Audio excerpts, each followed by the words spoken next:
एक बार की बात है। एक गांव में रमेश और मोहन नाम के दो भाई रहते थे।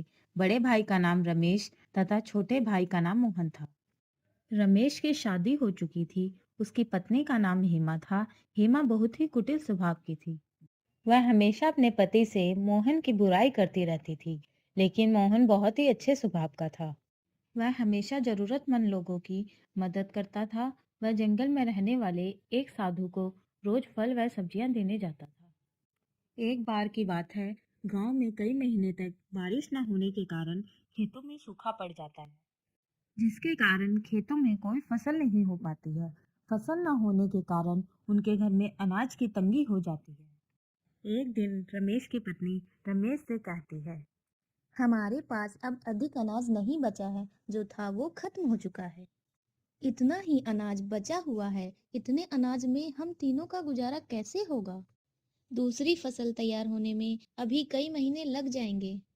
क्यों ना हम मोहन को अलग कर दें, जिससे हमारा गुजारा आराम से हो जाएगा। फिर रमेश हेमा से कहता है। तुम सही कह रही हो। हमें मोहन को अलग कर देना चाहिए ताकि हम अपना गुजारा कर सकें। फिर वह मोहन को आवाज देता है। फिर उसकी पत्नी बताती है, मोहन घर पर नहीं है, वह कहीं बाहर गया है। लेकिन मोहन साधु के पास गया था। जब मोहन घर वापस लौटता है, तब घर पहुंचकर रमेश की पत्नी से कुछ खाने को मांगता है। तब उसकी पत्नी कहती है, आज कुछ खाने को नहीं है। जो अनाज था वो खत्म हो चुका है। अब मैं खाना कहाँ से लाऊं? तब तक वहां रमेश आ जाता है। फिर रमेश मोहन से कहता है, अब अनाज नहीं बचा है और ना ही इस बार फसल हुई है, इसलिए तुम्हें खुद अपने खाने का इंतजाम करना होगा। मैं तुम्हें पुराना वाला खेत देता हूँ, तुम उसमें अपना गुजारा करो।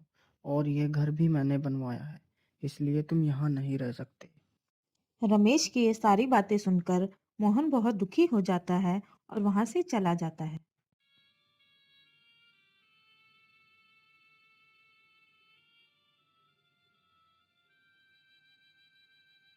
और साधु के पास पहुंचता है। फिर उसे सारी बात बताता है। आज के बाद मैं आपके लिए कुछ नहीं ला पाऊंगा, क्योंकि मेरे पास खुद कुछ खाने को नहीं है और मुझे बहुत तेज भूख भी लगी है। मोहन की यह बात सुनकर साधु बोलता है, बेटा, तुम चिंता मत करो, मैं तुम्हारे लिए कुछ खाने को लाता हूँ।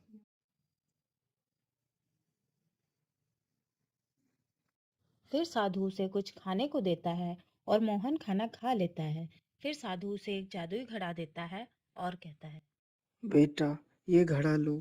तुम इस घड़े के सामने अपनी जो भी इच्छा प्रकट करोगे वह पूरी हो जाएगी। लेकिन याद रखना, अगर इस घड़े के सामने अन्य व्यक्ति ने अपनी इच्छा प्रकट की तो उसकी मृत्यु हो जाएगी। ठीक है बाबा, मैं इस बात को याद रखूंगा। फिर मोहन वहां से घड़ा लेकर अपने खेत के पास पहुंचता है और घड़े से कहता है। हे जादुई घड़े, मेरे लिए एक घर बना दो। फिर घड़े के जादू से उसका बहुत सुंदर घर तैयार हो जाता है। ये देखकर वह बहुत खुश हो जाता है। फिर वह घर के अंदर जाता है।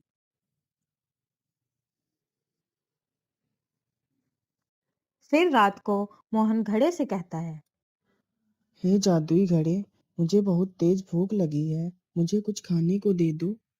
जैसे ही मोहन खाना मांगता है, उसके लिए तुरंत एक खाने से भरी हुई थाली प्रकट हो जाती है। फिर वह खाना खा लेता है और सो जाता है। फिर एक दिन रमेश अपनी पत्नी से कहता है, पता नहीं मोहन इतने दिनों से कहाँ है, दिखाई ही नहीं देता। फिर उसकी पत्नी कहती है, हमें क्या मतलब है, कहीं भी रहे। फिर एक दिन रमेश को गांव का एक व्यक्ति बताता है कि मोहन पुराने खेत में रहता है और उसने वहां एक बहुत अच्छा घर बनवा रखा है और वह बहुत अमीर हो गया है। ये सुनकर रमेश चौंक जाता है और वहां से चला जाता है। घर पहुंचकर अपनी पत्नी को सारी बात बताता है।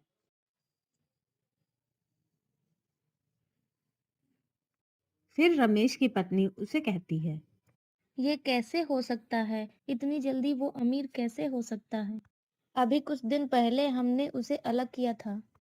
फिर रमेश कहता है, हमें जाकर पता लगाना होगा कि वह इतना अमीर कैसे हो गया। फिर वह दोनों रात को मोहन के घर में देखते हैं। कि मोहन जादुई घड़े से खाने को मांगता है। फिर घड़े से खाने की थाली आ जाती है। यह देखकर रमेश सोचता है। अच्छा, तो ये इस घड़े से अमीर हुआ है। फिर मोहन खाना खाकर सो जाता है। फिर रमेश घड़े को चुरा कर ले जाता है और सुबह होते ही उस घड़े से कहता है। हे जादुई घड़े, मुझे बहुत सारा सोना दे दो। जैसे ही रमेश अपनी इच्छा घड़े के सामने प्रकट करता है, उसकी तुरंत मृत्यु हो जाती है। यह देखकर उसकी पत्नी जोर जोर से रोने लगती है और कहती है। हाय हाय, ये क्या हो गया आपको? हे भगवान, ये क्या कर दिया आपने? फिर वह दौड़कर मोहन के पास जाती है।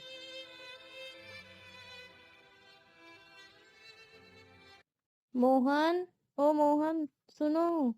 फिर मोहन देखता है कि रमेश की पत्नी उसे आवाज दे रही है। तब मोहन उसे पूछता है। क्या हुआ भाभी? मोहन, तुम्हारे भाई को पता नहीं क्या हो गया है। वह यहाँ से तुम्हारा जादुई घड़ा चुरा कर ले गए थे। और जैसे ही उन्होंने जादुई घड़े से अपनी इच्छा प्रकट की, तभी अचानक से वह बेहोश हो गए और जमीन पर गिर गए। यह सुनते ही रमेश दौड़कर साधु के पास जाता है और साधु से सारी बात बताता है। फिर साधु उसे बताता है। जल्दी जाओ बेटा, और उस घड़े को अपने हाथों से तोड़ दो। यह सुनकर मोहन दौड़कर वहां पहुंचता है और जल्दी से घड़े को उठाकर जमीन पर पटक देता है, जिससे घड़ा टूट जाता है। घड़े के टूटते ही रमेश जीवित हो जाता है और वह मोहन से कहता है। मोहन, मैंने तुम्हें घर से बेघर कर दिया, लेकिन फिर भी तुमने मेरी जान बचाई। मुझे माफ कर दो मेरे भाई। फिर वह तीनों हंसी खुशी साथ में रहने लगते।